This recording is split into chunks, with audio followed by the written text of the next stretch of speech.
Hello, humans. This is Harrison, and this is my friend Ozzy. Hey. Recently, Ozzy got his first car, and it's this, a 2009 Mini Cooper S.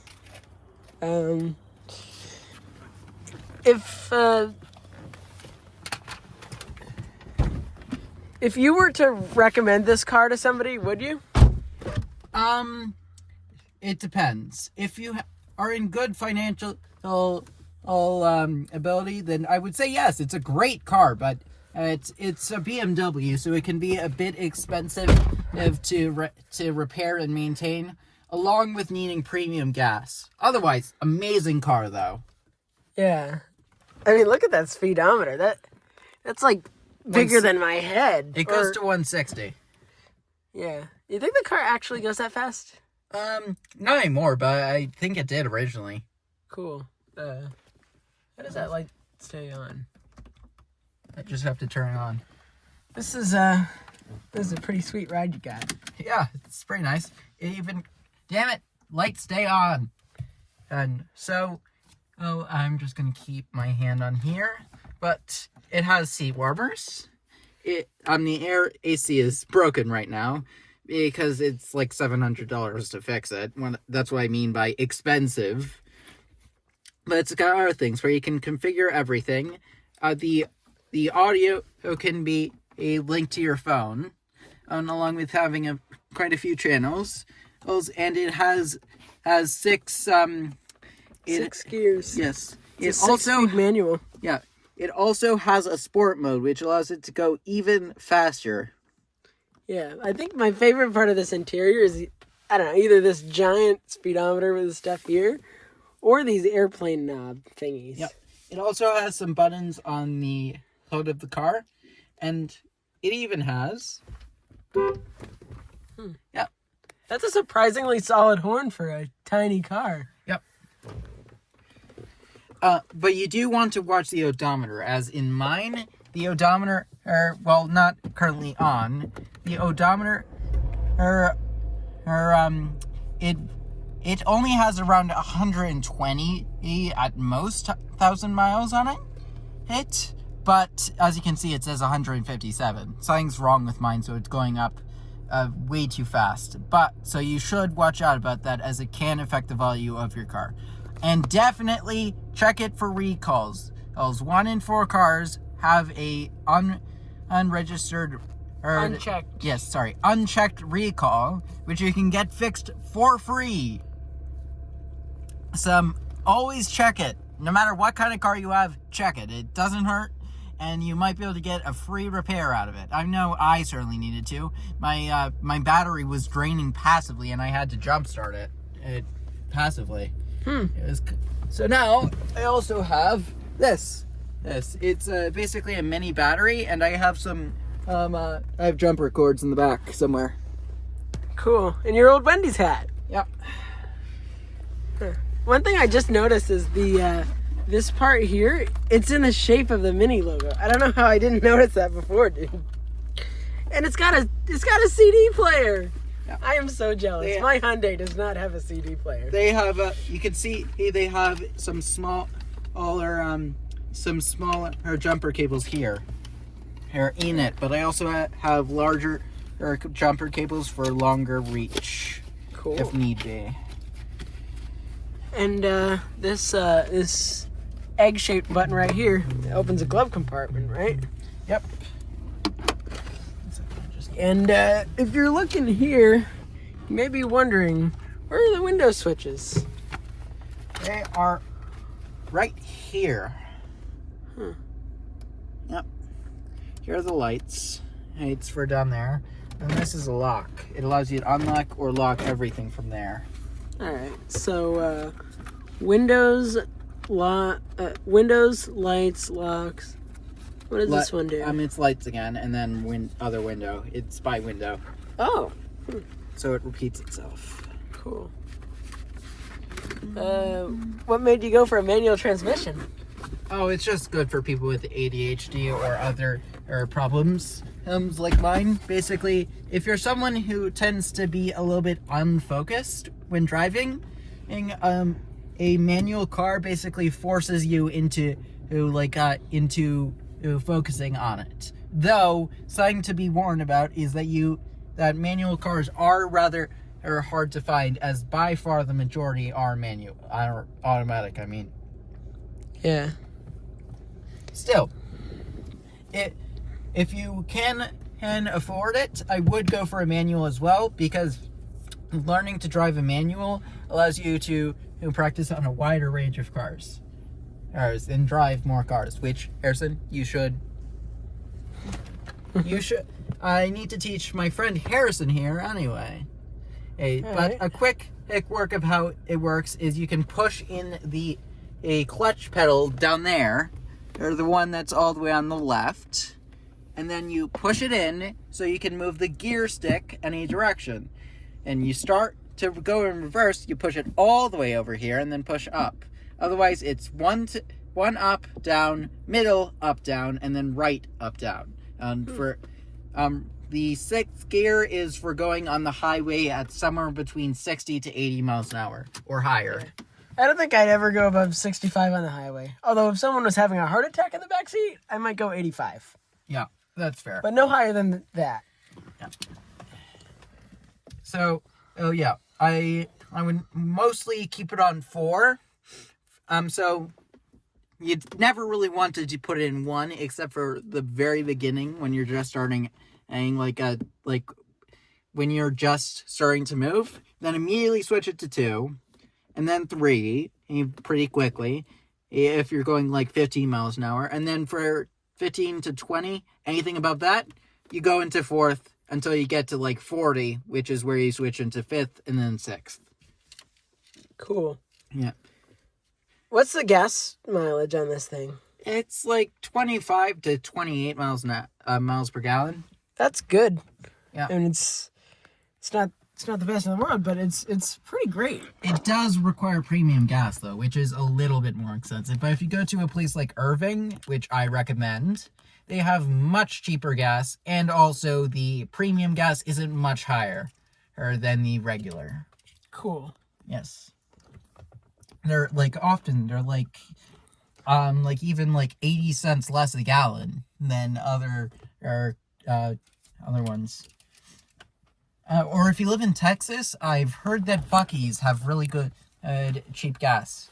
Cool. Yeah. The reason why this car takes premium is because the engine has a turbocharger.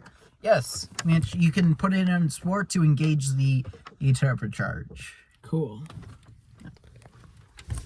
The other thing is that when you put in the keys, everything needed starts to glow at night.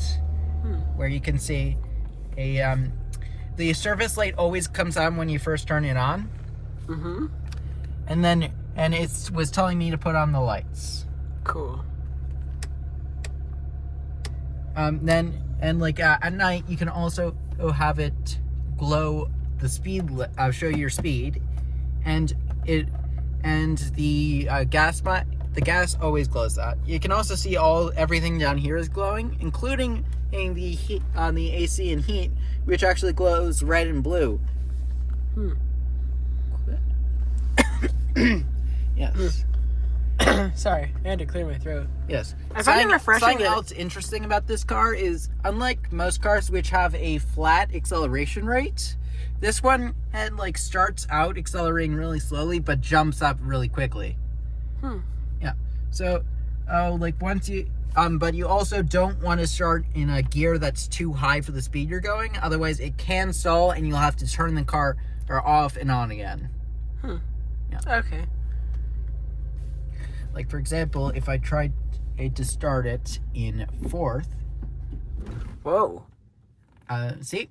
It stalled. So I need to turn it off and then turn it on again. And then put it in first. This is neutral, where you don't have to have your foot on the clutch. Well, you can't see it. My foot is currently not on the clutch and it is not stalling out. But unless you are moving, you always have to have your foot on the clutch, because if you go too slow for your gear and you don't have your foot on the clutch, the car stalls out. But you can put it in. You also don't want to ride on the clutch, which is use it constantly. What you want to do is, if you want it in neutral, well, for a longer period of time, then you push the clutch in, and then you switch it to neutral here. You don't want to keep your foot on there, especially at a red light, as that does wear down your clutch, and they are incredibly expensive. Yes. That's very good to know. I find it refreshing that everything in here glows orange and not like White. Yeah, or Also, despite being in my dad's car, this part here glows a very dim green. Yes. Despite being 16 years old, it also has the ability to connect to a phone on the radio. Also, you can see it also can do calls here. That is really cool. Yes, it is. So it basically has Apple CarPlay and calling functionality. Yes, exactly. In a car that was You can also choose in a car that was made before I even started elementary school. You can also choose the temperature, or you can choose the temperature, or like where you want the wind and the AC or the heat to come from, being up, middle, down on your feet, middle towards your chest, or up towards your head, or all three at once, or any combination. Like, you can see that it lights up there, and then I can put it on down, and not the middle, or I could put it at like middle and down, or I could just do all three. Any combination. Cool. Yep. Here are the defrosters. Despite how it looks, this one is actually the back, and this one is the front. It confused me for a while. Yeah. Cool. Yes. I'm gonna try and give my own impressions of the back seat. Is that all right? Oh, of course. Could you open the door so I can? Yeah, there is no back door. I mean, open the door, like the front door, so I can. So the light turns on. Cool. Oh, there's Whoa. another problem, as Ow. it does not have a back door. So you are going to have to climb back. You can put you can move it forward, but you cannot completely you take out the seat, and there is no back door. Does the seat fold down? You can do that too, as well. Cool. You can. It's under the seat, which allows you to move it back or forward.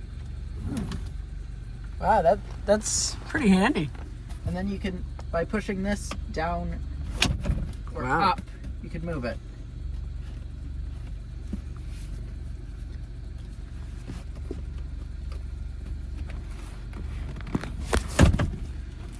It always wants to go up, so you just pull it. So you just pull back. Yeah, so these seats, they don't go all the way down, but they See, can go pretty I pull- far forward. I pull up, even without me touching it. It goes up.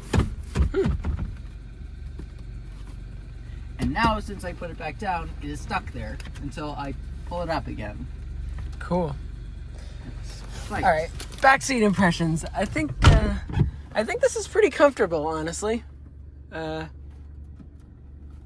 think this is pretty comfortable, honestly. I really like the interior color. It's a lot better than the depressing gray in my parents' car. Yeah. Oh, and here's the hazard button. Yeah. And if you ever need to pull over and stop on the side of the road, press this. Yeah. It's very important that you know where the hazard is. Yeah, most of them have it like in that general area. And this is the emergency brake, which is is another really important thing. To do it, you pull it up, and down, or push in this button and pull up. So to disengage it, you pull up and then down. To engage it, you just push down on the button and pull up until it clicks. Cool. How much horsepower does this thing have? I am unsure. All I know is that the revolutions can get up to around 8,000 revs. Oh, and to turn off a turn, you have to actually do it once. So if you want to like go from left to right, you have to do it. You have to do it like that.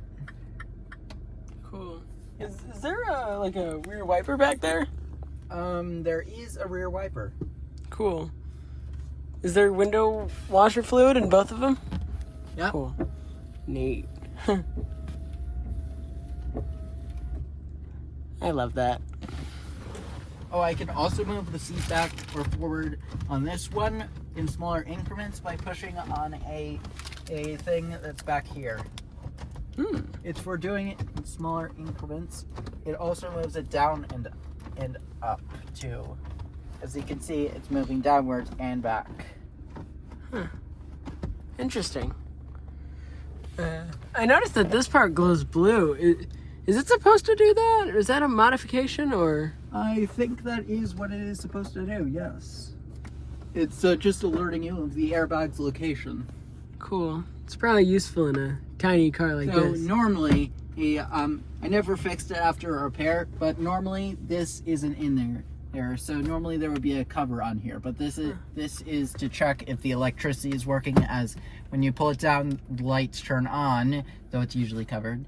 To like basically it's for a mechanic to check, because it also usually looks like that, but you know, it doesn't work here. So, but it usually would look like that. Yeah. Mirror is not fixed though, so oh well. You know, my dad used to have a Chevy Lumina in this exact color. And also, this light didn't work at all. Oh yeah, the sunroof. Is that as much as it opens? no, I was just opening it part way. It can go all the way back. Cool. See? But I don't like to use it because that's broken, so things can get in when I pull it back. Seems like you really hit the balance between good on gas and fun to drive. Yeah. Not something that's easy to come by, especially in Yeah. 2025. The reason why mine is so beat up is because I have it at 120,000 miles, and I got it. So it's lived a long life before me. 3 other owners. So yours will probably be in better condition than mine. Oh! Hi. Dinner. All right. All right. I guess we can wait a bit later for driving impressions, huh? Maybe later, like next week. Yeah, that's better because it's a bit too late. All right. Could you move the front seat forward? No, I can't. Is that as far forward as it goes? Yep, looks like it. Well, I think this one's just stuck. Oh, I'll take this one then. Another interesting quirk is that when you open the door, the window. Oh. That's been like that. So I didn't break it? Nope, already like that. Whew. Oh, thank goodness. I was worried Even if you did, wouldn't care that much. An interesting quirk is when the door opens or shuts, the window height changes slightly. I don't know why it does that. It's interesting. I also love that it has like a little antenna here. You can't see it in the dark, but there's a little antenna up here. It's not super tall, but definitely stands out compared to some other newer cars on the road. And the taillights, they look like candy corn. And that was my friend Ozzy's 2009 Mini Cooper. We'll have another video with actually driving it, but for tonight, it's a bit late. All right. That was pretty good.